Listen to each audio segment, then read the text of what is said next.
Praise the lord. మీ నాలుకతో దేవునికి మహిమ కలిగిస్తూ ఇతరులతో సహవాసాలను పెంపొందించుకోవడానికి అనుకూలంగా నాలుకను ఉపయోగించే విధానాలను గురించి ఈరోజు నేర్చుకుందాం.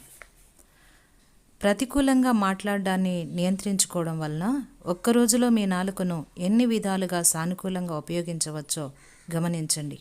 ఈ పట్టికను గమనించండి. ప్రార్థించండి. మీ విశ్వాసాన్ని పంచుకోండి.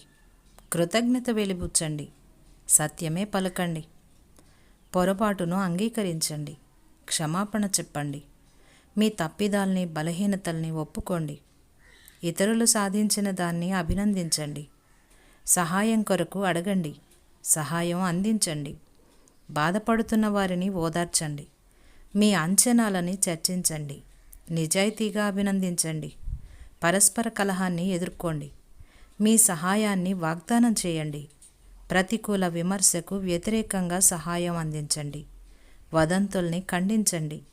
అభినందనని వ్యక్తపరచండి. నిర్మాణాత్మకమైన సమాచారం అందించండి. మీ జ్ఞానాన్ని పంచుకోండి. గోప్యత పాటించండి. దుష్టత్వాన్ని అడ్డుకోండి.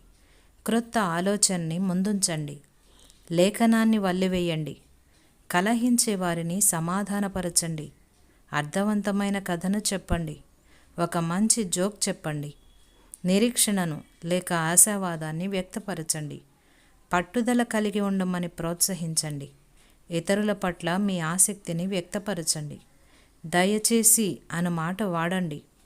ఒక పాట పాడండి. దేవుని అనుగ్రహం గురించి మాట్లాడండి. స్నేహితులారా, ఈ పట్టికలోని అంశాలను అనుసరించండి. ఇతరులతో నిర్మాణాత్మకంగా వ్యవహరించడానికి, మీ జ్ఞాన వివేకాలను ఇతరులతో పంచుకోవడానికి, హెచ్చరించడానికి, విశ్వాసంలో ప్రేరణ కలిగించడానికి, ప్రేమతో కలుసుకోవడానికి, మీ శ్రోతలకి జీవమునందించడానికి మీరు ధారాళంగా ముందుకు సాగవచ్చు.